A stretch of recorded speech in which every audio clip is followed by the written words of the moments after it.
Steve, it's showtime. All right, we are on episode 5, Eric Abbenante versus the world, and we are having a great time here. You know, Eric's come a long way from his days of struggling. He didn't just dig ditches, you know, he also gave up a life of gay porn. Very lucrative, got the bills paid, and yep, that went away. And you know, they used to call his asshole the bagel.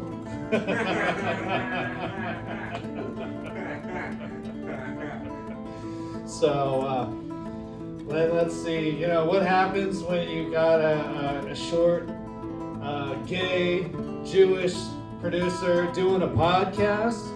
We call it Eric Abbenante versus the world. I bring you now, Eric Abbenante. Faithful sidekick. Thank you so much. Green Goddess, thank you so much. This is Eric Abbenante versus the world, Denton. Oh, it is so good. Yeah, I mean, ladies, calm down in the back. You don't need to show your tits again, please. Please, it's just exhausting. After the show, we go through this every week. After the show. But my name is Eric Abbenante, your humble host, as you know. This is Eric Abbenante versus the world, a political comedy show. And look, if I don't offend you, I will apologize after the show. That is the only time I apologize, okay? And as you know, Steve, big time Jewish news producer, big time. We had our first walkout interview of the show. Congressional candidate, she walked out 3 minutes in, and they always say, hey, the worst thing she can say is no. Well, actually, the worst thing she can say is bye. You know, I mean, she was out of there. It was depressing. But yeah, please give it up for my supportive sidekick, Steve Richardson.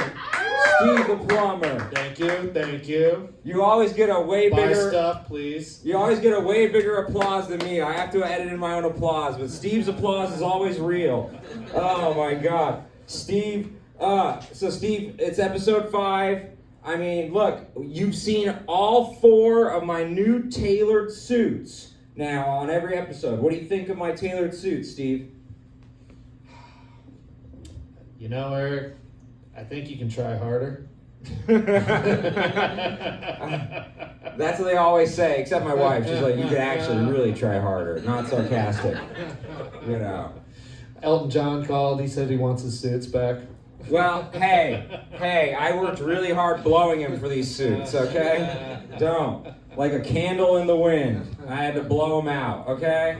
Please. But yes, I get what you're saying, Steve. My tailor is probably anti-Semitic. I get it. Look, probably pro-Palestine. You know,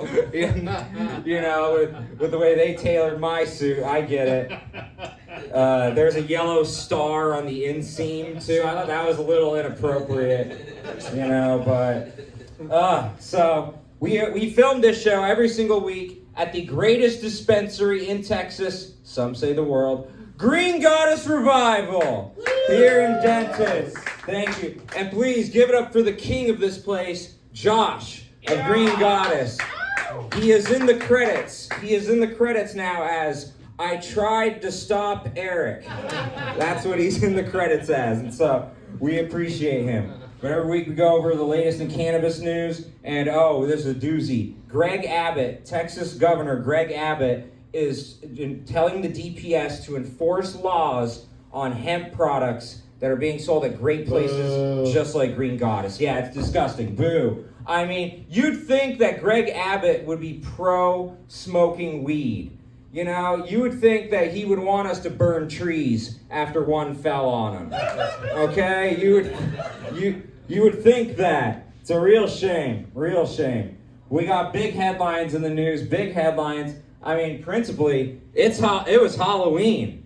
And they were tracking this, and the records show it was the sluttiest Halloween on record. Yes! Okay? They've been tracking this since 1931, okay? And it hit new highs. Okay? And look, Halloween is already the slut Super Bowl. Okay? This is why we lift all those shake weights in the summer. You know, they prepare all year for this. But it was the craziest slut Super Bowl ever, because what happened 2 days before Halloween? Sydney Sweeney at the event, she shocked the world by actually dressing attractive for a woman. It was like, wow, it must be the Trump administration. This is great. I mean, yeah, she wore a revealing dress. You could see her Sydney and her Sweeneys. Okay, like it was wonderful. It was absolutely wonderful. And I gotta say, I mean, we're so back as a country. She's being criticized for dressing for men. Huh? What a concept! What a concept! I mean, this is the best part about the second Trump administration. Boobs everywhere. In the government and in the public. I mean, boobs everywhere. A national treasure, personal hero. Yeah, I mean, Gandhi, Mother Teresa, eat your heart out. Sydney Sweeney changed this country and the world for the better. Okay, I don't know what you two are doing. And Mother Teresa was not a great rack either, you know? So I don't know what she was doing. But I found out, Steve, that tits are contagious, okay? So I personally want to thank Patient Zero Bra. Thank you. Sydney Sweeney, I want to thank you. Oh my God. We salute you. Yeah, we do. Look, I not only do I salute her, I want to nominate her for Attorney General. Okay, that's how good that dress was. Like, I really think she's that great, because if she was in charge of the redactions, we could see the whole Epstein file. Okay? She would leave nothing to the imagination. If A.G. Sweeney was in charge, okay? I nominate her. Screw you, Pam Bondi. Until you wear the Sydney Sweeney dress, of course. Then it's a conversation again, Pam Bondi. Then it's a conversation. Or redact the Epstein files. One of the two. The challenge is made. But Sydney Sweeney was actually in a controversy earlier this year. She was in an ad where it said she had good genes. And it's like, well, duh. Yeah, she does have good genes, It's a hot chick being used to sell product. We've been doing this forever. But it's 2025. So when she did it now, it was, oh my God, she's anti-black. She's promoting the Nazi agenda. And it's like, look, don't say that Sydney Sweeney is promoting the Nazi agenda. That's going to backfire on you, okay? Like, Sydney Sweeney is attractive, They're going to be like, wow, Nazis are really hot, They're like, look, Sydney Sweeney's attractive. She makes me Zeke Hale in my pants, okay? And if you're Zeke Haling for more than 4 hours, call your doctor. Who's the doctor? Dr. Mangala. So, no, it was the sluttiest Halloween on record, Steve, and thank God. But it was also the most racist Halloween on record, I think.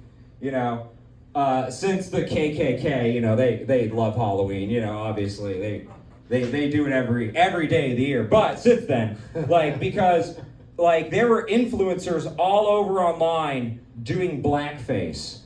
A couple of them were my wife's friends, actually.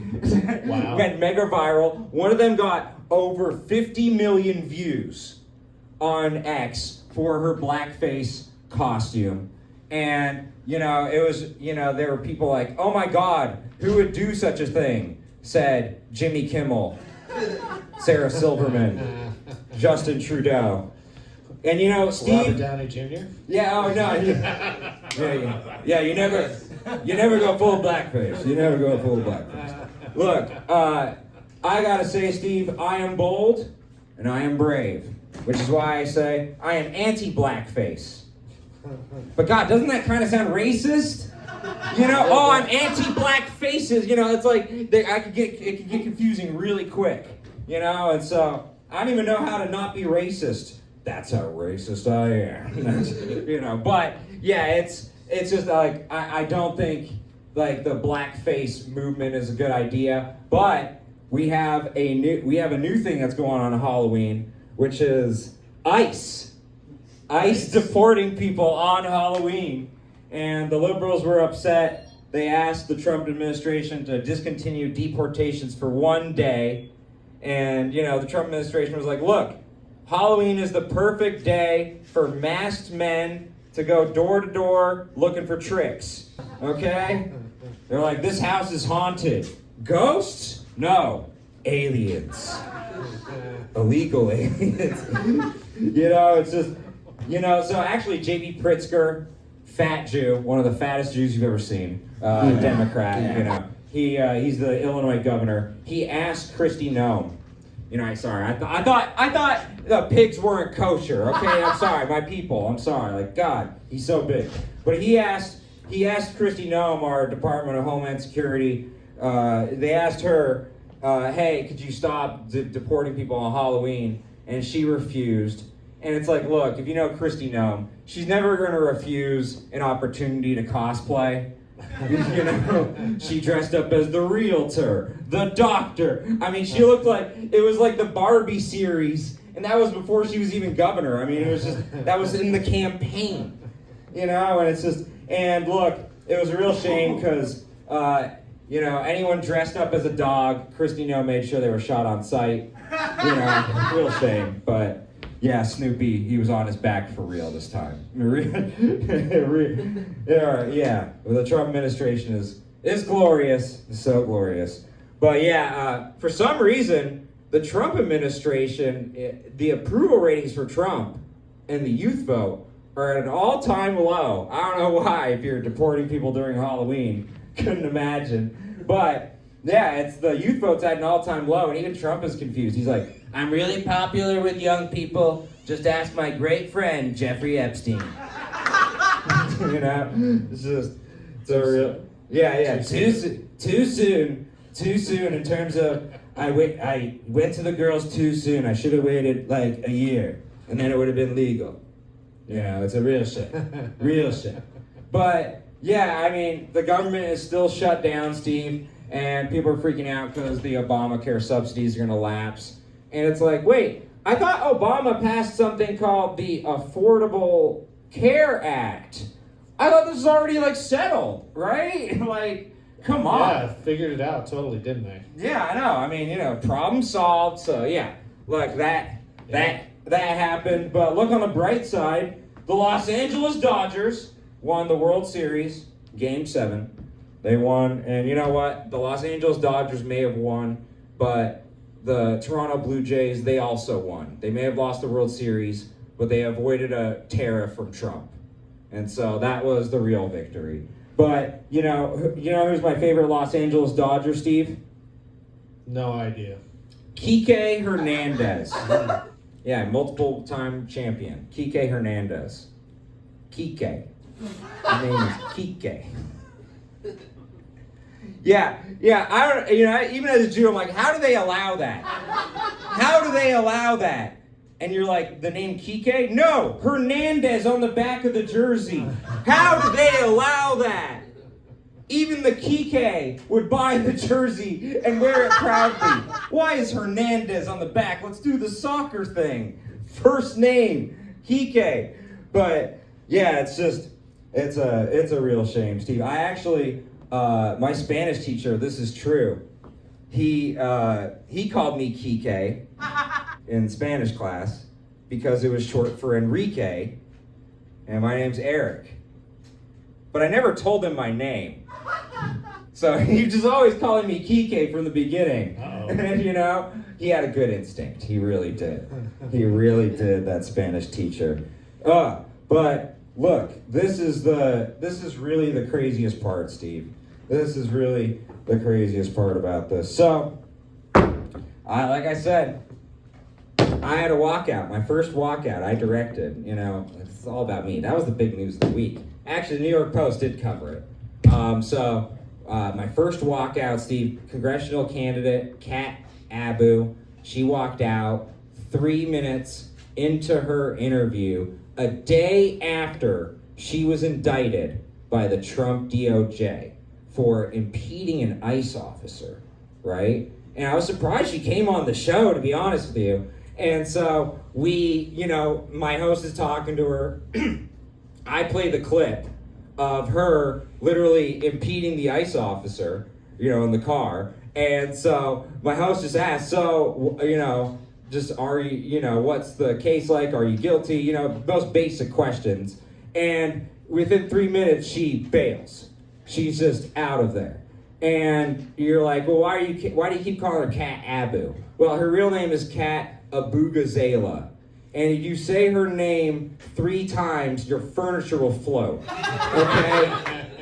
So we're going to stick with Cat Abu. And I would know as an Abbenante, okay? It's a very similar situation. But, so she walked out 3 minutes in an interview where she's supposed to defend herself and make herself look not guilty. Well, kind of achieve the opposite. Like, Steve, if a very attractive woman asked you, hey, how big's your junk? What are you packing down there? Are you a grower? How much are you a shower?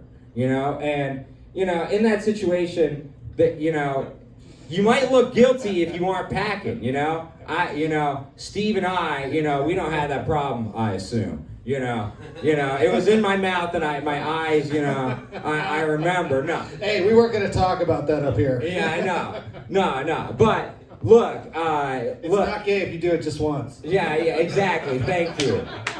I appreciate it. That was the rule we made up. Okay, and then said 5 times. Okay, yes. Okay, yes. But look. I don't have that problem when a woman asks me what you packing, okay? Every single woman who's ever been with me has said, and I quote, "You're the biggest dick I've ever been with."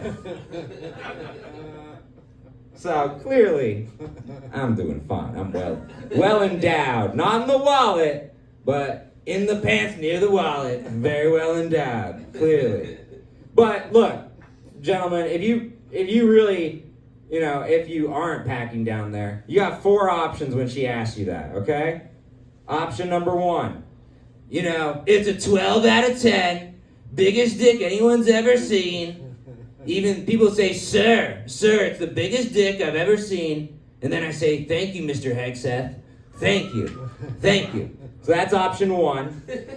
Or if you're a normal politician, what you do when you get asked an uncomfortable question is you plead the 5th, you filibuster, or you answer the question you want to answer. Cat Abu chose none of the above, okay? If I'm Cat Abu and, I'm asking Steve, hey, how big's your junk? Cat Abu just hung up, okay? That's what happened. She just hung up the phone and left. That was the situation. And so, it's just like, yeah, you made yourself look real guilty, sweetheart. You really did.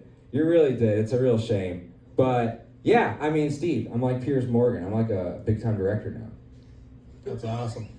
That's awesome. No, I know. It really is. That I know it sounds like the headline of the show, and that's because it is. So, Steve, what do you think of my theory? Do you think it's right on? I think it's way off. No, it's not way off, and it's not paranoid. It's Eric Abbenante versus the world! Okay.